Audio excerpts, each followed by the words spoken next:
Eu tenho a minha formação toda praticamente, né, relacionada aqui à região de Lagoa Santa, embora eu seja paulista, né, conheci aqui, então me apaixonei e fico feliz em continuar atuando por aqui. Sempre que me chamarem, eu virei. Bom, eu trouxe aqui uma apresentação falando sobre pesquisas paleontológicas recentes, mas o recorte inclui as pesquisas em que eu me envolvi, né? Então, não fiz assim um levantamento exaustivo de pesquisas na região, mas me concentrei, digamos assim, nas tendências gerais.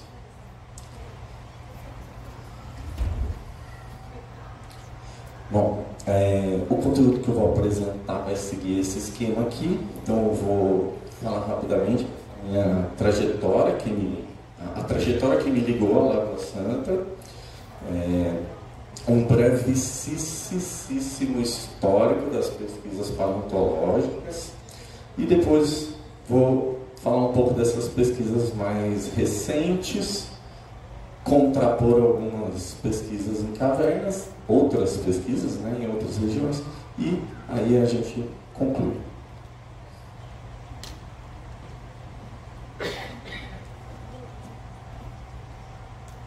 Perfeito. Bom, essa trajetória, né, que me ligou aqui à região, começou lá na formação da graduação, onde eu comecei no estágio no Laboratório de Estudos Evolutivos Humanos, que era coordenado pelo professor Walter Neves, né, arqueólogo, bioarqueólogo, acho que muita gente o conhece, né? E depois eu continuei estudando aqui a região durante o mestrado e depois também no doutorado, né? Trabalhando sempre nessa linha de estudar mamíferos depositados em cavernas. Durante o doutorado eu tive ainda a oportunidade de fazer um estágio de sanduíche no Museu de Zoologia de Copenhague, na Dinamarca, que é onde estão depositados, né, os fósseis que o Lund coletou aqui na região. Então, vejam, né, que realmente assim, a minha história está bastante ligada aqui à região. E eu tenho, acho que eu posso dizer que assim, eu tenho um conhecimento aprofundado sobre coisas muito pontuais e pouco conhecimento sobre o entorno, né, o contexto mais atual, ecológico.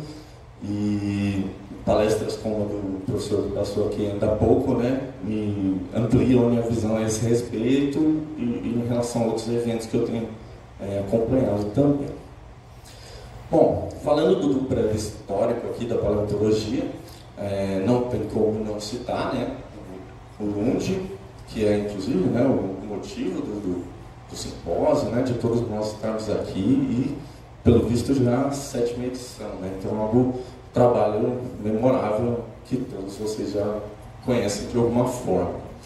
A região não foi muito explorada do ponto de vista paleontológico, né, durante um intervalo consideravelmente grande, e aí a gente tem alguns trabalhos do Paulo Couto, né, que ele trabalhava na Fundação Zoobotânica do Rio Grande do Sul, e mais tarde, né, a partir da década de 80 para cá, o professor Castor Carpelli, que também é bastante conhecido aqui na região, acredito que todo mundo já ouviu falar dele, uns mais, outros menos, né?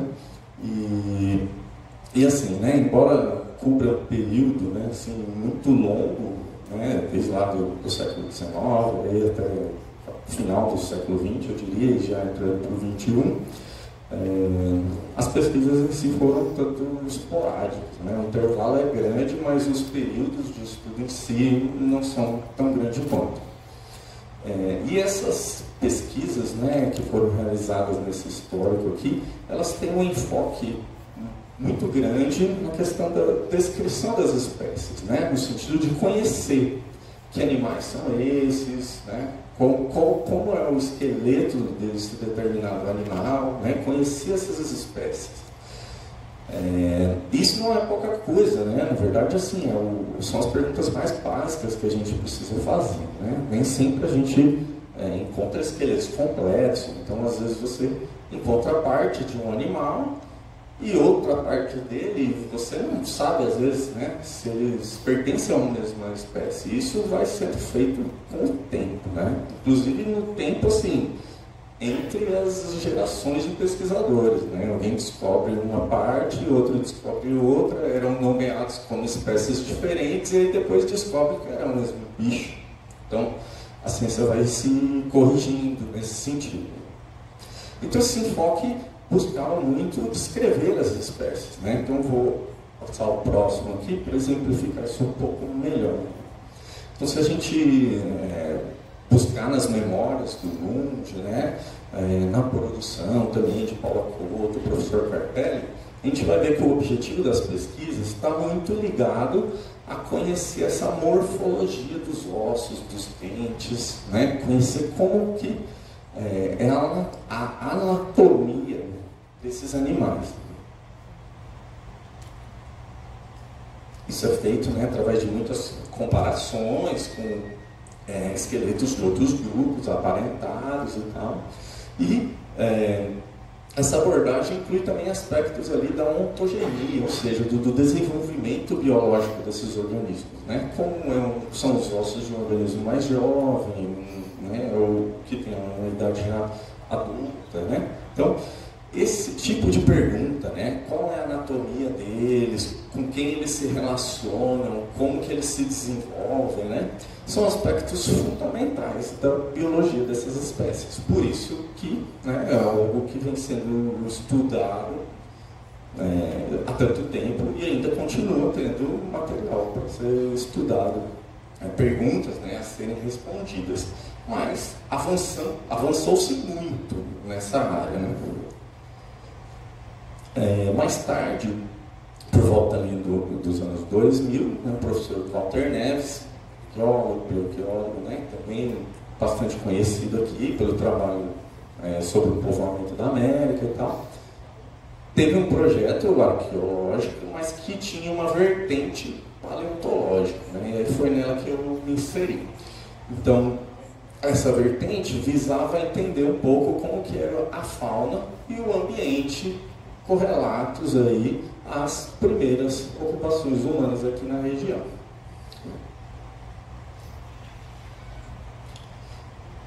Com isso, então, eu consideraria que essa abordagem do professor Walter, nessa vertente paleontológica, já seria uma dessas novas pesquisas, né, dos anos 2005, mais ou menos, para cá. E a gente veio trabalhando numa gruta que se chama Gruta Cuvier. Ela fica aqui na Apacarste, né? A gente tem aqui a ampliação e fica aqui nessa porção norte, né? Aqui a gente tem um mapa da caverna, sendo que tem uma entrada principal aqui, um conduto de mais ou menos uns 10 metros de comprimento, e aí esse conduto termina em 3 abismos verticais, né? Então, assim, eles foram denominados com números, né? Então, locus 1, locus 2 e locus 3. São 3 abismos verticais, né, no interior dessa caverna. E eles têm funcionado como armadilhas naturais, pelo que a gente investigou até agora. Aqui temos uma outra vista, né? Aqui é um maciço calcário, onde está a Gruta Cuvier, dentro de uma dolina. Aqui tem uma Kombi para servir de escada e a setinha indica aqui mais ou menos a área da entrada da caverna. Aqui temos uma vista do conduto principal e ali mais adiante temos a ramificação, né, para os abismos. Esse aqui é o locus 2, é uma vista, né, da parte superior de quem está aqui no conduto olhando para baixo. E aí teria essa visão aqui. O desnível aqui é de aproximadamente 4 metros. Bom, nessa participação das pesquisas do Walter, né, eu tomei contato com essas técnicas de escavação que são adaptadas da arqueologia para um contexto paleontológico. Então, a escavação com um controle estratigráfico, né, removendo sucessivamente as camadas de sedimento, mantendo os fósseis ali nos seus lugares, para que depois a gente conseguisse fazer um registro disso. Então, sendo um registro da distribuição dos fósseis, das características dos sedimentos, né, e também dos perfis estratigráficos que eram gerados. Conforme a gente escava uma determinada área, as áreas nas imediações são preservadas e acabam dando para a gente um perfil, uma seção daquela sequência de sedimentos. Então, com isso, a gente conseguia ter uma escavação assim, bastante detalhada, comparado a outros trabalhos que têm um enfoque mais na anatomia e taxonomia. Quem quer estudar anatomia não precisa de muitos dados do contexto dos fósseis, né? Então acaba que gerou-se uma prática de coletar fósseis ao invés de escavar fósseis, né? Então a gente tende a realizar essa abordagem por meio de uma escavação, mantendo esse registro. Então aqui tem um exemplo, né, de um esqueleto de veado, o mesmo que o professor mencionou ali, né, uma espécie vivente, então, né, e está numa posição assim, bem similar, digamos, né, ao que seria a posição anatômica dos ossos, o que é algo muito indicativo de que ele caiu no abismo e lá morreu, né? Além desse, no período todo que a gente escavou, a gente já totalizou mais de 70 indivíduos. Então, assim, é um número bastante grande, né, de uma mesma espécie. Aqui tem uma imagem mostrando esse registro da distribuição dos fósseis, né, feito com papel milimetrado e tal, para que a gente tenha depois tudo isso documentado. E aí veja, né, como acho que tem um público da arqueologia que algo que se assemelha, talvez nem seja tão rebuscado quanto algumas técnicas de vocês, mas que, por contexto da paleontologia do quaternário, é algo que a gente não vê corriqueiramente por aí.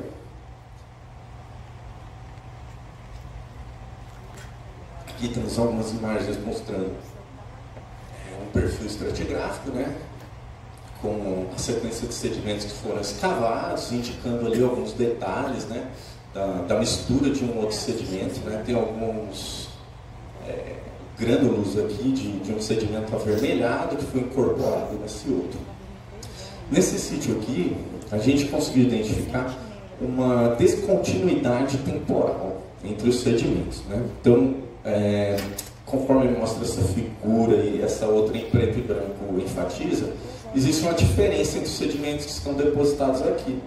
Dentro dessa parte aqui, ó, do arco aqui, né, nesse miolo, digamos assim, a gente tem um sedimento mais recente, que tem espécies viventes lá dentro, fósseis de espécies viventes. E nessa outra parte do arco aqui fora, a gente tem um sedimento avermelhado, que é mais antigo e tem espécies extintas. Então, isso ajudou a gente a contar uma história, né, sobre a formação desse depósito, em que a gente consegue representar aqui a área escavada, em vista de planta, né, como quem estivesse vendo de cima, e aqui uma vista de perfil, né, um corte, onde a gente consegue ver a profundidade, né, em que os materiais estão. Vejam aqui, ó, tem a disposição daquele sedimento mais antigo que eu falei, nas periferias aqui, nas paredes, né, do abismo e nessa parte norte. E esse cinza mais claro é o sedimento mais recente, né? Então tudo isso rebatido aqui, né, a gente vê que tinha muito sedimento recente, né, do Holoceno, até que a gente chegou numa profundidade em que esse sedimento mais antigo começou a aparecer. A história que a gente conseguiu reconstituir disso é que esse sedimento antigo, antes ele ocupava, muito provavelmente, toda a área que a gente escavou, e aí um evento erosivo acabou abrindo, né, uma área, né, um espaço nessa parte central, que depois foi preenchido por esse sedimento mais recente. Isso está associado também com uma mudança de sedimentação na caverna. Quando a caverna tinha a boca, a entrada da caverna estava no nível da dolina, os sedimentos podiam ser trazidos pela água, né? A água adentrava e depositava os sedimentos.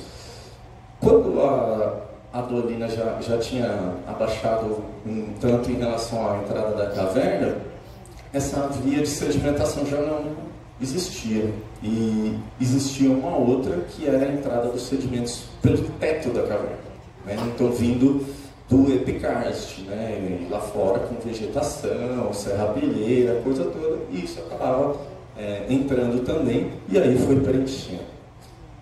Os animais, independentemente da fonte de sedimentação, adentravam a caverna e caíam lá nas armadilhas naturais, né? Então, primeiramente, né, esses animais extintos, pleistocênicos, nesse sedimento vermelho, e depois animais viventes no sedimento holoceno. Então, assim, com esse registro detalhado, a gente tem a possibilidade de explorar outros aspectos dos fósseis, né? Então, além das questões biológicas básicas, né, que eu mencionei antes, a gente pode pensar em outras questões mais relacionadas à ecologia dos animais e também questões geológicas, né, sobre a formação dos depósitos, essa dinâmica sedimentar, né, que eu mencionei para vocês. A gente só entende porque fizemos uma análise com um registro detalhado, em parceria com geólogos, né, que analisaram os sedimentos e tudo mais. Aqui a gente tem uma imagem, algumas imagens, né, que mostram alterações feitas por outros organismos lá naqueles fósseis. Então, nesse caso aqui, a gente tem marcas de roedores, né, que alteraram, né, esses ossos. Eles têm uma assinatura, digamos assim, característica, né, dos seus dentinhos roendo ali. Isso é indicativo, né, de uma interação ecológica no primeiro momento, e também de que os ossos permaneceram em superfície algum tempo, antes de serem soterrados, né? Aqui a gente tem algumas marcas de carnívoros, né, que mostram também então, uma interação ecológica com entre esses dois organismos. E aqui uma imagem que mostra algumas feições que são bem discretas em material de caverna, pelo que a gente tem visto, mas que são fissuras longitudinais. Elas indicam a ação do intemperismo naqueles ossos. Qualquer material na natureza está sujeito a dilatação e contração, com as pequenas variações de umidade e temperatura, né? Então, para os ossos depositados em cavernas não é diferente. Embora esse processo de intemperização dos fósseis, dos ossos, que vão virar fósseis, seja muito conhecido para áreas abertas, né? Pouco se sabe sobre como isso ocorre nas cavernas. E aí aqui eu ampliei, né, uma das figuras aqui, até perder um pouco de resolução, mas acho que com isso vocês conseguem ver uma fissura longitudinal que passa por aqui, né, para exemplificar. Alguns ossos têm mais, mas pelos ambientes de caverna terem uma variação de temperatura e umidade relativamente menor do que as áreas externas, encontrar isso nos fósseis em caverna ajuda a gente a entender a história da formação do sítio. Com esses dados de desenho, profundidade, sedimentos e tal, a gente conseguiu então começar a elaborar modelos tridimensionais dos fósseis, né? Então aqui a gente tem a representação das áreas escavadas. Aqui no caso está representado um outro abismo da Gruta Bouvier. Então tem a área superior escavada em duas parcelas, e aqui a representação dessa área mais profunda, até onde a gente escavou. E cada pontinho colorido aqui representa um fóssil. As cores diferentes representam espécies diferentes. Então, com esse modelo, né, a gente tem uma ferramenta assim, muito versátil para investigar muitas perguntas, né, que a gente queira fazer, selecionando, por exemplo, eu quero ver os ossos do animal X. Não, agora eu quero ver outro, né? Ou ossos que têm a característica tal, né? Então a gente consegue ver qual é a relação espacial deles.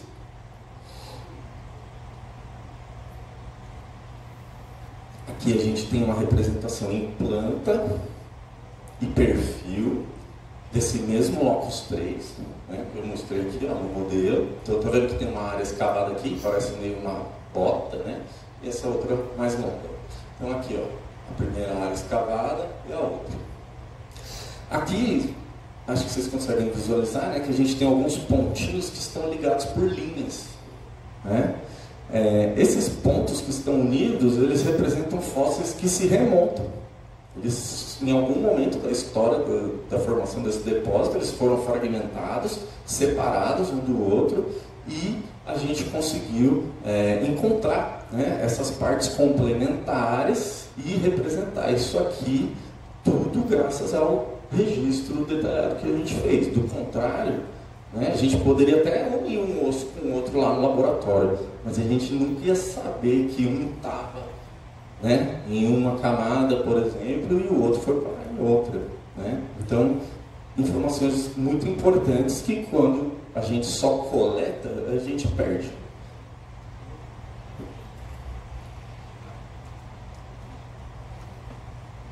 Ok, aqui temos uma outra vista, né, do Locus 3, planta, perfil, e mostrando em verde os ossos da fauna vivente. Várias espécies, porcos, cervídeos, paca, tudo espécie vivente. E em vermelho as espécies extintas, que são, acho que duas, preguiças e uma paca extinta. Então, assim, se a gente conseguir olhar nesse desenho aqui do perfil, a gente vê que os ossos de espécies viventes, eles ocorrem desde lá do fundo até a parte mais superior do depósito. Enquanto que os ossos de megafauna, né, de animais de grande porte, ocorrem mais ou menos dessa parte aqui para cima, né? Então a gente ficou se perguntando, de certa forma, por que isso é do jeito que é, né? O que aconteceu que os animais pequenos estavam se depositando, né, durante todo o intervalo de tempo e os extintos não. O que a gente conseguiu apurar disso é que o ingresso dos animais estaria associado com a abertura da boca da caverna. Então tem um estudo do Augusto Auler, né, que já foi bastante mencionado antes aqui, que mostra que conforme tem o sorgimento do maciço calcário e o rebaixamento da dolina, a boca da caverna aqui, ó, ela vai sendo gradualmente aberta. A entrada da caverna vai se abrindo gradualmente. Então isso pode ter favorecido que, enquanto ela ainda era pequena, os animais viventes, que em geral têm um porte bem menor do que a megafauna, conseguiam entrar, se acidentaram e foram sendo incorporados no depósito. Mais tarde, com a boca já, a entrada da caverna já mais ampla, então animais maiores conseguiram adentrar e acabaram tendo o mesmo fim também lá no registro. Então aqui é uma tentativa, né, de alinhar diversos aspectos, né, dos registros. Então, tanto o fóssil quanto a questão dos sedimentos, o registro de escavação e a dinâmica de evolução geomorfológica da caverna. Então, vejo que a gente lança a mão, né, de diferentes recursos para tentar contar uma história mais completa possível. Porém, aqueles estudos mais básicos, né, da biologia, descrição das espécies, vão sempre acontecer, né? Como eu falei, a gente ainda tem muitas perguntas a responder.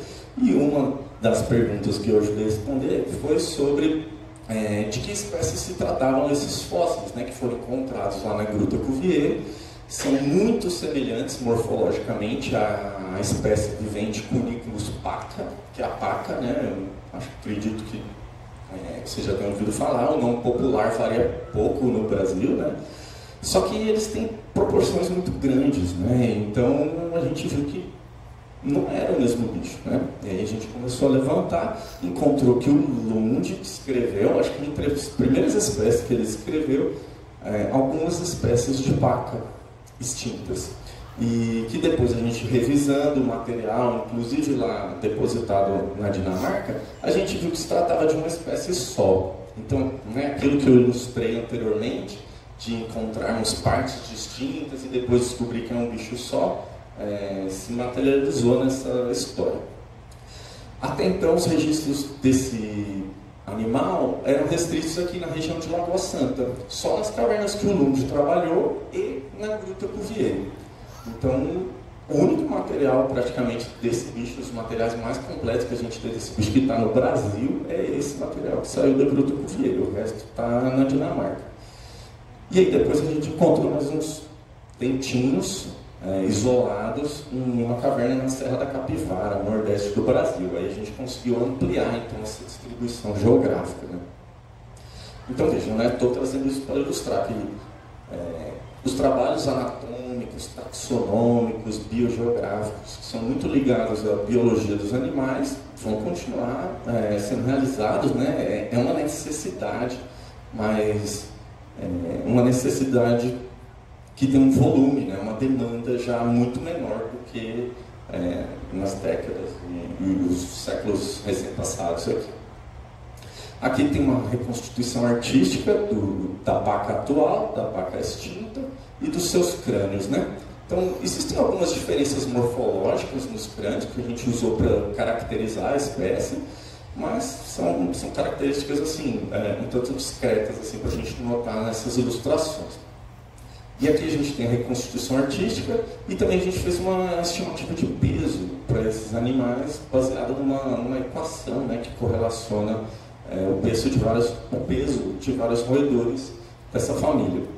Então, as pacas atuais chegam até 12 quilos e a gente calculou que essa paca extinta podia chegar provavelmente até os 17 quilos. Assim, proporções consideravelmente bem maiores.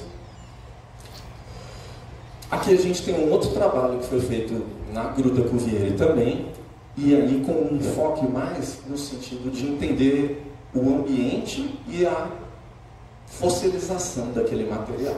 Então a gente pegou vários ossos de cervídeos, que é o que mais tem nesse abismo, né? E alguns ossinhos de porco, que não são tão abundantes, né? Isso é cervídeo, cervídeo, cervídeo, cervídeo. Aí a gente fez lâminas histológicas disso. Não sei se estão familiarizados, mas é uma técnica em que a gente coloca pedaços dos ossos ou outros materiais em um bloco de resina e depois isso é fatiado em fatias tão fininhas quanto for possível e depois isso é polido, polido, polido, até que essa lâmina, né, essa fatiazinha do osso fique praticamente transparente, né, translúcida, a luz consiga passar por ela e a gente possa observar então no microscópio. Com isso a gente viu que aquele fenômeno de intemperismo, que normalmente é estudado do ponto de vista macroscópico, com aquelas fissuras longitudinais, ele se prolonga, né, no interior dos ossos, embora as fissuras sejam muito fininhas, muito estreitas, discretas na parte externa do osso, elas têm uma profundidade considerável, né, se aproximando em alguns casos aqui, ó, da cavidade medular dos ossos, né? Então vejam aqui nesses outros exemplos, né? E aí acaba que essas rachaduras vão sendo a porta de entrada para a água que traz minerais, né, sedimentos e que vai promover então alterações nesse tecido ósseo. Aqui a gente tem uma ampliação de uma daquelas lâminas em que a gente mostra aqui uma seção, né, do tecido ósseo. O tecido ósseo é formado por um tipo de célula que se chama ósteon e que tem esse formato aqui, ó. Aqui seria um canal no centro do ósteon que tem a ver com nutrição, né, circulação de fluidos, e algumas lamelas que são concêntricas. Então, vejam aqui, ó, tem um outro canal e essas lamelas concêntricas. Então, os ósteons, né, têm essa aparência circular, elíptica e sempre com um canal ali no meio. Entre eles existe uma matriz óssea, né, que preenche esses intervalos. Aqui a gente consegue ver que tem algumas circunferências, estão vendo aqui? Né, indicadas aqui pelas setinhas, né, e ampliadas aqui nesse detalhe. Aqui a gente usou uma outra iluminação para tirar a coloração e ressaltar, né? Então, esses orifícios que a gente verifica aqui, eles são túneis que foram criados pelas bactérias que começaram a atuar nos ossos logo que num período relativamente curto depois que os animais morreram. Então essas bactérias, né, ampliaram ainda mais a possibilidade de canais, né, a porosidade dos ossos, e eles foram ficando mais sujeitos ainda à entrada de outros minerais, dissolução, né, e então assim foi um processo que acabou acelerando, digamos, né, essas trocas entre os ossos e o ambiente no rumo da fossilização. Aqui a gente tem uma ampliação, ó, dos ósteos, né, e aí a gente conseguiu observar, também que tem umas áreas bem escuras aqui, né, elas são rachaduras, né, que representam um reflexo microscópico daquele processo macroscópico. Tem alguns estudos que mostram que ossos que ficam em ambientes encharcados têm algumas rachaduras no interior aqui desse canal. E ossos que ficam em ambientes secos, eles tendem a se destacar, os ósteos se destacam da matriz óssea que está ao redor. Aqui a gente não viu nenhum, nem outro exatamente. Então a gente não tem essas rachaduras nos canais, né? Aqui tem uma ampliação desse ósteo aqui, ó. Mas a gente viu essa rachadura parcial liberando os fósseis. Ao que a gente consegue observar pelo estudo da Gruta Cuvier e observando essas assinaturas tafonômicas, a gente interpretou que esse ambiente sedimentar era, na verdade, sujeito a sazonalidade, né? Épocas mais úmidas, épocas mais secas, e isso acabou tendo reflexos, né, nessa estrutura microscópica. Eu só queria saber como é que eu estou de tempo.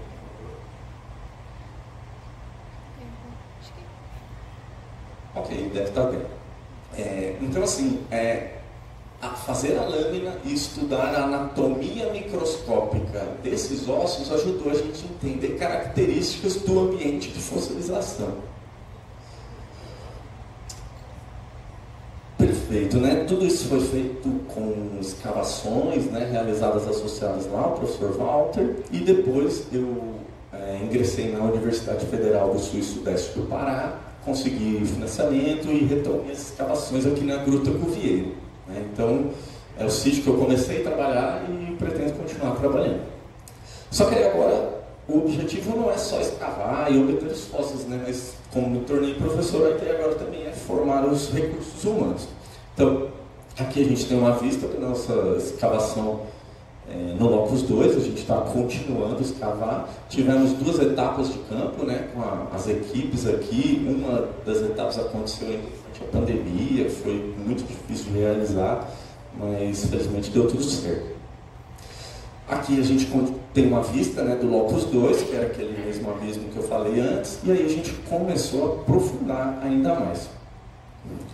A gente fez uma opção metodológica, né, de continuar escavando só aquele sedimento mais recente, que tem a fauna vivente, para deixar aquele sedimento vermelho, antigo, com a fauna extinta, para um momento posterior, e porque escavando aqui a região do sedimento mais recente, a gente vai conseguir evidenciar essa feição erosiva que se construiu ali com a erosão desse sedimento vermelho, né? Então, a gente tem esse indicativo dessa linha, né, digamos assim, que divide uma parte da outra, mas como é que isso é na profundidade, né? Como que são essas feições nas outras partes da caverna? Então, aqui a gente tem algumas imagens, né, de alguns fósseis ali que estão sendo encontrados. Então, vejam, alguns estão dispersos, né? Nem todos estão articulados como aqueles outros que eu mostrei. Aqui mais algumas imagens, né? Vejam que alguns ossos mantêm uma certa lógica anatômica. Esses ossos que estão aqui correspondem aos metacarpais ou metatarsais dos cervídeos, e aqui também as suas falanges. Então corresponde as costas aqui, a palma da mão, né, e os dedos, ou o peito do pé e os dedos. A gente manteve, né, essa questão metodológica do registro dos desenhos para conseguir integrar os dados das escavações mais antigas com as escavações de agora. E a gente está tentando implementar, em paralelo com os desenhos em papel, os desenhos digitais, né, que tem várias vantagens aí em termos de armazenamento e coisas do tipo. Requerem recursos mais rebuscados do que uma lapiseira e uma prancheta e uma folha de papel, mas também não é nada demais, né? Um tablet hoje em dia é muito mais acessível. A coleta, né, dos fósseis, a gente manteve também essa padronização de numerar individualmente para então coletar o material, recolher o material da superfície depois que o registro foi feito. Aí a gente adicionou uma outra etapa, que é o registro das coordenadas desses ossos individuais no momento da coleta. Porque aquele modelo tridimensional que eu mostrei para vocês lá atrás, eu fiz durante o mestrado, pegando as folhas de desenho. Deixa eu ver. Tá longe. Bom, mas eu tive que pegar cada folha de desenho, escanear, jogar no computador e ficar plotando osso por osso. Levou séculos, né? E com essa ideia de registrar as coordenadas aqui, a gente já tem uma planilha que vai ter o número do osso, a coordenada X, coordenada Y, profundidade. Jogou essa planilha, né, num programinha aí, a gente já consegue plotar isso. A gente manteve também esse procedimento de peneiramento, né, todo o sedimento que sai de lá está sendo peneirado para a gente encontrar aí os pequenos mamíferos, os anfíbios, né, que tem muita informação assim, do ponto de vista dos ambientes do passado. E também iniciamos em campo aí esse processo já de curadoria, limpeza, né, adiantando o que fosse possível para o laboratório. Como eu já tinha mencionado, a gente tem encontrado muitos fósseis de Cervidium, Locus 2, eles são dominantes absolutos, né, em termos de espécies representadas ali, e a gente tem ossos de todas as partes do esqueleto praticamente, né? Então mesmo quando os ossos não estão articulados, o total de ossos que a gente tem, observando a frequência deles, né, e a representatividade anatômica, os esqueletos estão completos.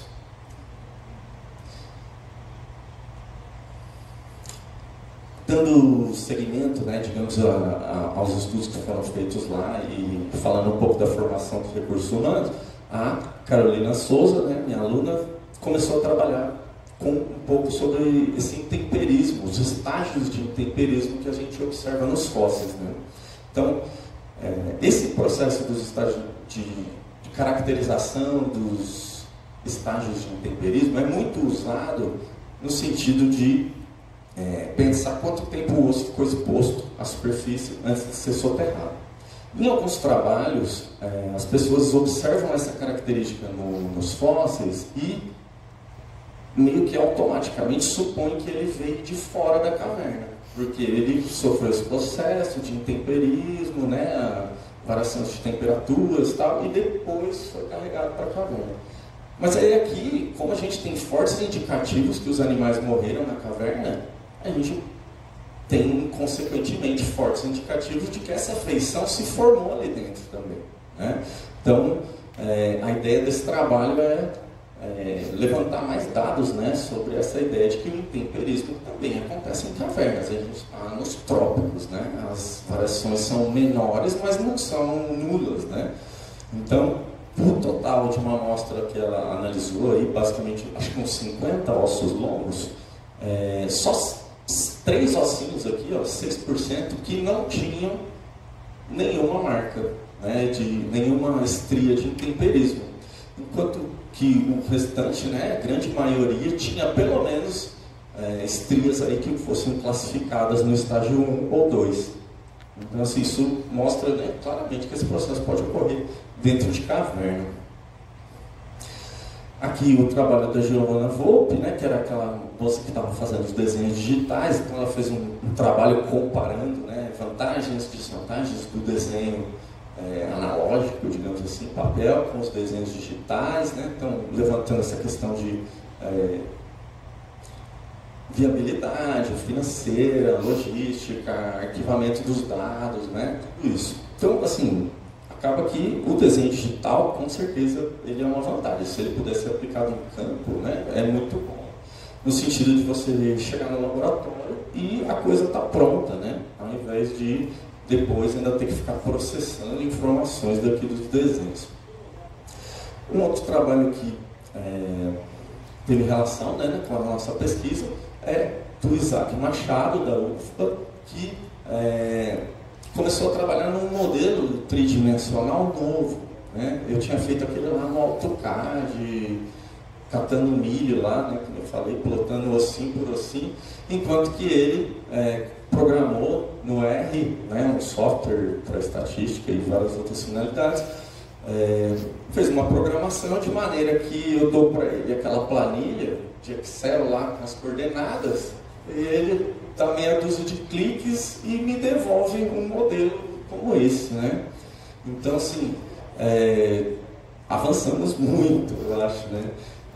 Esse modelo é manejável também, né? A gente consegue observar ele em diferentes ângulos, colocar peças, tirar peças, né? É bem versátil também.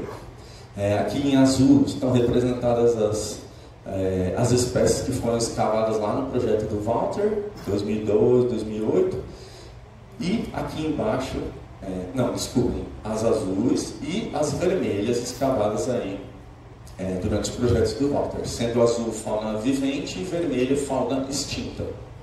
E aqui embaixo em roxo, né, a gente representou os ossos escavados pelo nosso projeto mais recentemente, né? Então uma proporção bem pequena. Nosso projeto durou 2 anos, do Walter durou uns 10.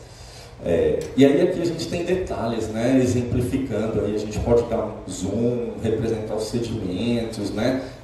Aqui estão representadas as duas exposições em cores diferentes, né? Aqui está tudo roxo, aqui a gente dividiu entre roxo, verde, os mais profundos. Então, assim, só para exemplificar a versatilidade desses modelos. Para fazer um certo contraponto, né, dessas pesquisas que eu tenho participado, eu trouxe aqui um outro trabalho, né, que mostra o estudo de uma temática muito semelhante a essa que a gente vem explorando, né? Então, esse trabalho aborda, né, a questão, a constituição elementar dos fósseis de cavernas tropicais.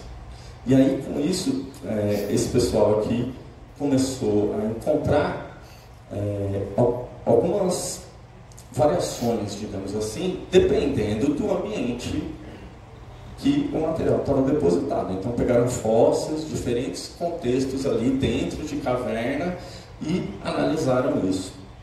Com isso, eles conseguiram traçar, então, basicamente 2 vias iniciais para a diagênese, né, fóssil-diagênese, que seria a transformação dos ossos lá em fósseis.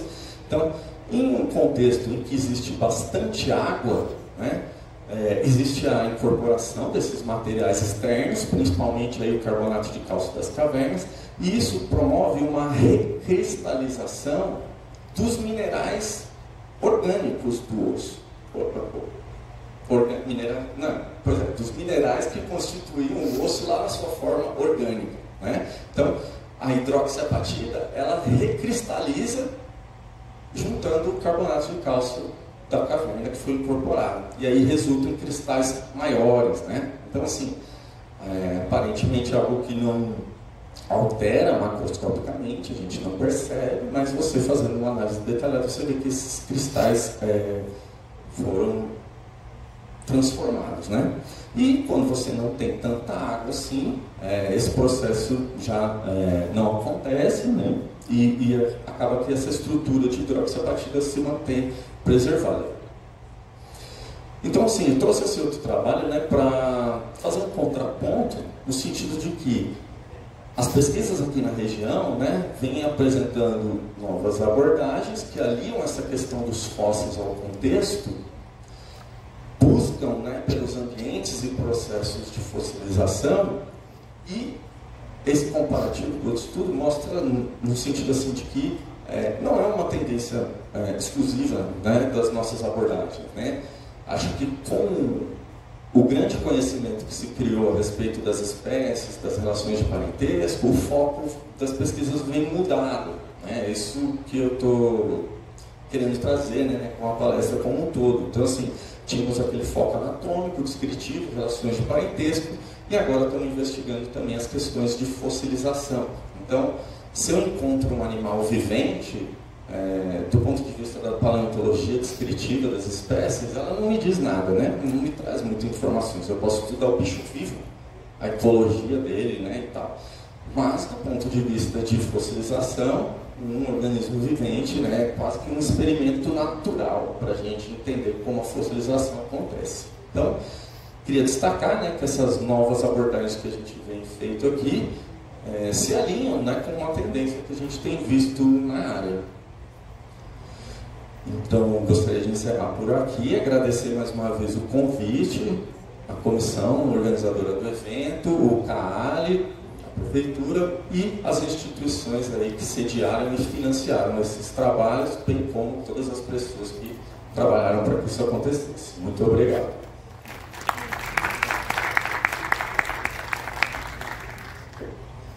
Senhoras e senhores, está aberto para perguntas.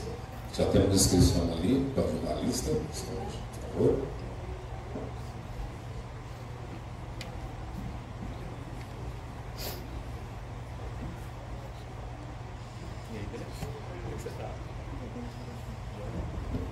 Boa tarde, obrigada e parabéns pela palestra aqui. Helder. Essa última parte é uma das que mais me interessa com relação à cristalização dos fósseis. Nesses estudos, eles são feitos dentro das cavernas. No entorno das cavernas, já foi encontrado algum fóssil que tenha a morfologia de algum animal cristalizado? Você tem um registro disso? Deixa eu ver se eu entendi exatamente. Desse estudo que eu mostrei aqui, eles mostram, né, que o carbonato altera essa estrutura cristalina lá da hidroxiapatita. Eles, nesse estudo, usaram uma amostra só de dentro da caverna, né? Não sei se esse processo ocorreria externamente, mas eu acredito que uma parte, pelo menos, sim, né? Se ele tiver se tiver um ambiente úmido, vai favorecer que a recristalização ocorra, mas acho que também desde que ele esteja relativamente bem soterrado ou coisa do tipo. Mas é uma pergunta interessante para a gente investigar, pegar umas amostras de outros contextos fora de caverna, né?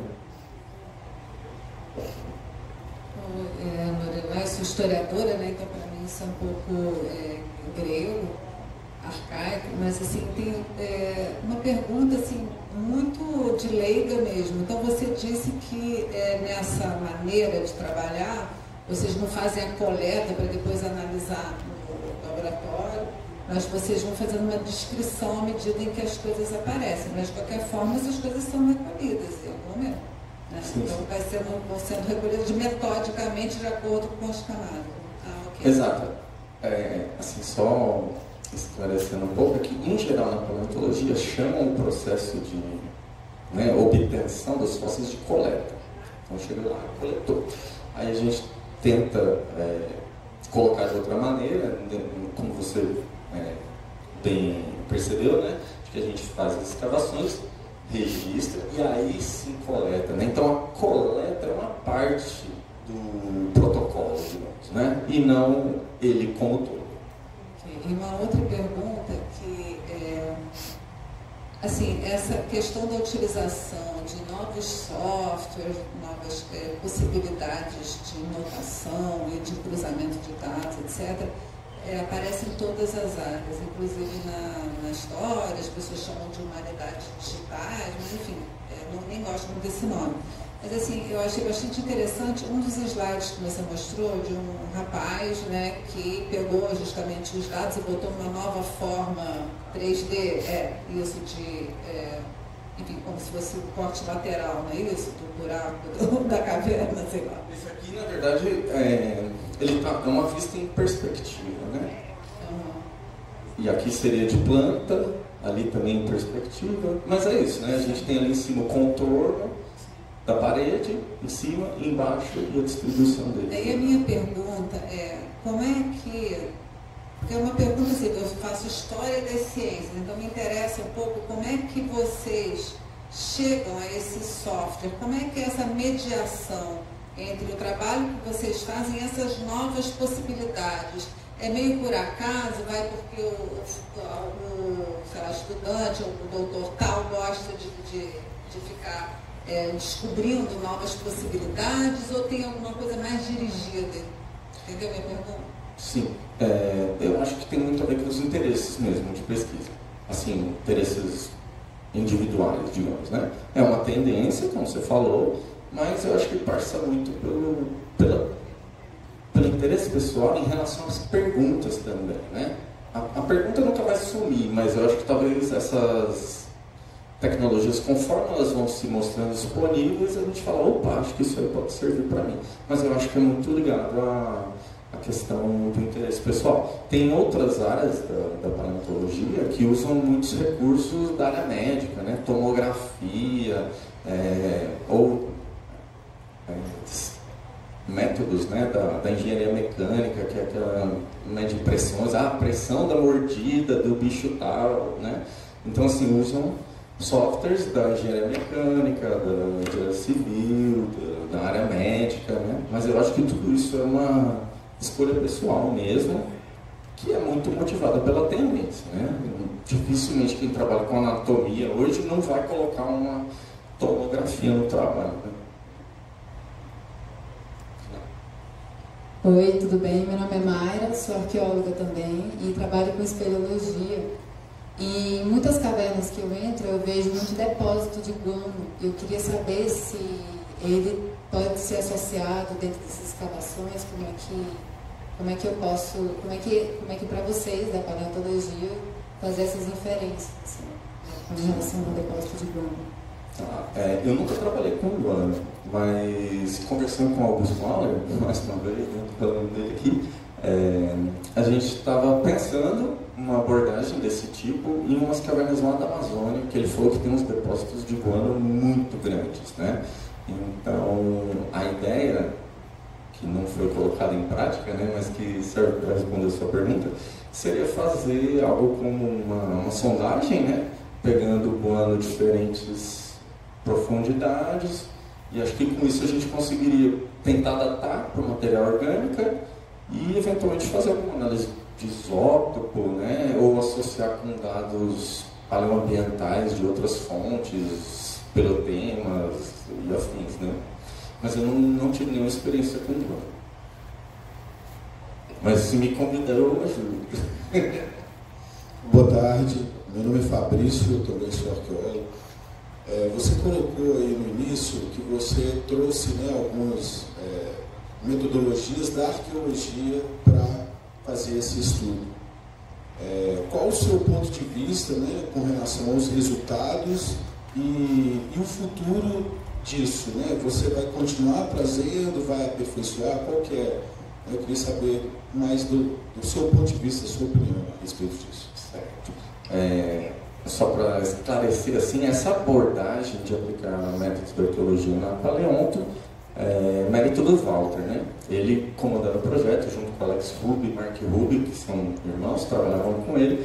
Eles conceberam esse protocolo. Eu entrei depois na história e acho que agora eu sou o único que continua adiante, levantando essa bandeira, né? Então, eu diria que a perspectiva é tentar convencer os colegas de que é muito melhor fazer assim. Demora mais, mas a gente tem muitos dados agregados aos fósseis, né? Então, até estava comentando na hora do almoço com alguém, não necessariamente a gente precisa escavar nos níveis naturais, como a gente tentou ali, né? Mas níveis artificiais, por exemplo, já avançam, ajudam a escavação a avançar, não elimina um registro relativamente detalhado, né? E eu tenho visto que criticar as abordagens de coleta puramente não ajuda. Então eu tenho tentado colaborar com essas pessoas, algumas delas, eventualmente até cedendo, né, material que a gente escavou para que se façam outras análises de isótopos, né, e afins, e aí tenha um contexto de escavação para embasar a história toda, ao invés de pegar um osso da gaveta da coleção que você não tem a menor ideia de procedência, afins, né? Então eu acho que a tendência seria essa aí, se associar com outras pessoas e de repente fazer umas escavações mais coletivas e distribuir o material para quem é especialista de cada área e tal. Ok? Nossos agradecimentos então pela palestra. Obrigado. Doutor Elver Luiz Maia. Muito obrigado a todos.